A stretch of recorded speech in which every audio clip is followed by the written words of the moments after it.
नमस्कार, मैं हूं अंशुमान। क्रिप्टो काउंटर पर आपका स्वागत है। क्रिप्टो के बाजार में फियर का सीजन है। सितंबर आमतौर पर क्रिप्टो के बाजार में गिरावट का बाजार होता है। तो ये फियर सीजन क्या है, इस पर हम आगे बात करेंगे। पहले देखते हैं बाजार का हाल। बिटकॉइन करीब करीब 111,660 के आसपास है, सीमित दायरे में है। अमेरिका का जॉब डेटा कमजोर रहा था, जिसके बाद ट्रेडर्स ने बिटकॉइन में थोड़ी थोड़ी सी खरीद बढ़ाई थी और कीमत ने 108 का के सपोर्ट से ऊपर गति की थी, लेकिन अभी भी बाजार दायरे में है। इथीरियम 4298 पर है। एक नया इथीरियम ईटीएफ आया है।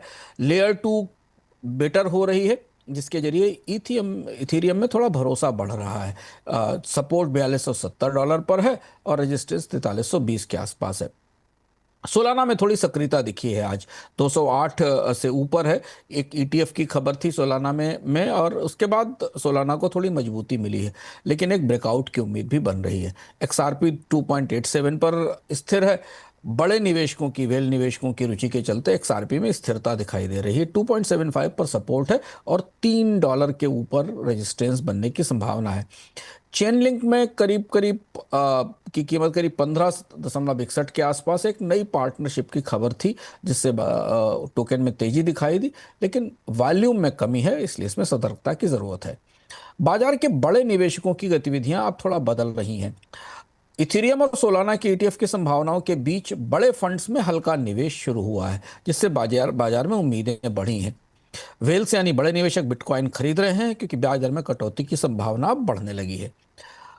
कई फंड्स ने सुरक्षा के लिए अपनी क्रिप्टो संपत्तियों को नए प्लेटफॉर्म पर शिफ्ट करना शुरू किया है। हमने पिछली बार इस पर बात भी की थी, क्योंकि क्वांटम कंप्यूटिंग के बाद क्रिप्टो के ट्रेजरीज पर एक जोखिम बनता दिखाई दे रहा है।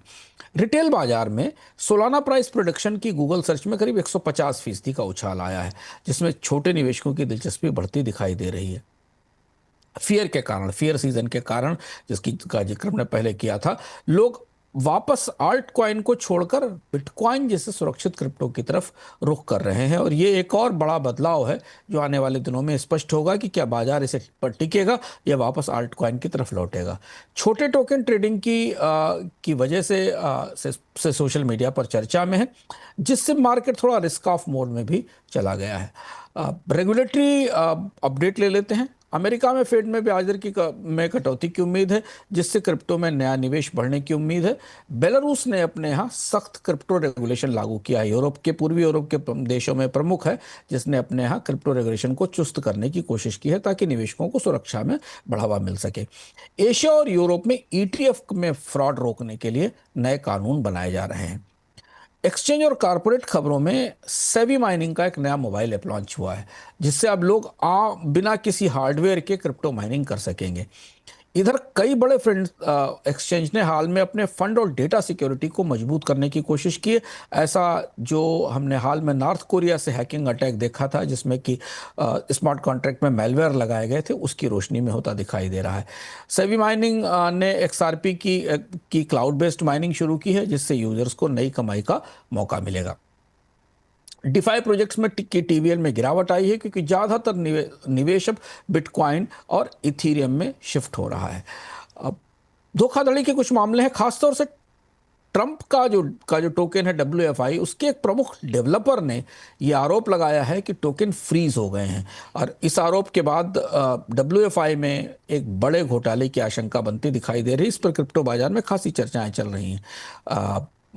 इस घटना के बाद या इस दावे के बाद ट्रंप परिवार की जो क्रिप्टो होल्डिंग है, वो भी जांच के घेरे में है, और माना जा रहा है कि आने वाले दिनों में रेगुलेटर्स को नए और कड़े नियम बनाने होंगे।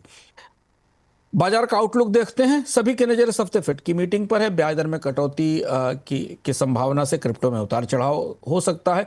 छोटे टोकन अभी ज़्यादा जोखिम में है, जबकि बड़ी खबर और ईटीएफ के इंतजार में वहां पर निवेश सतर्कता के तौर पर दिखाई दे रहा है। अमेरिका और एशिया और बेलारूस में कड़े रेगुलेशन आने के बाद निवेश की लागत में बढ़ोतरी हो सकती है।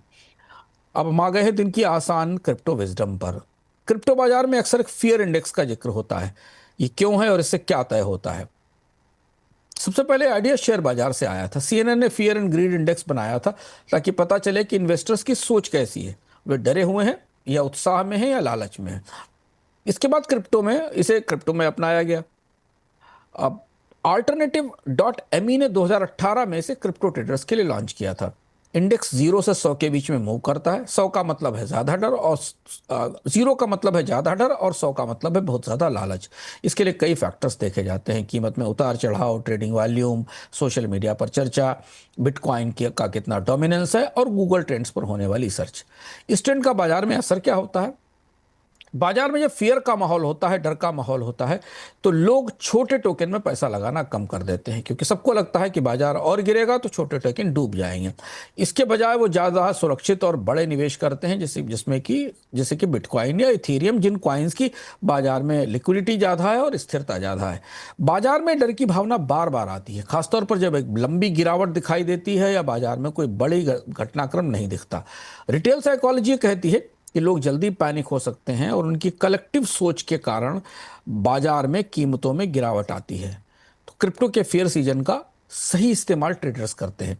ये सीजन ट्रेडर्स के लिए संकेत है कि शायद बाजार ओवरसोल्ड हो गया है, काफ़ी ज़्यादा बिक गया है और इस समय समझदारी के साथ खरीदारी की ज़रूरी है और इस पर वे टॉप कॉइन में निवेश करते हैं। हालांकि इसमें सतर्कता की ज़रूरत है।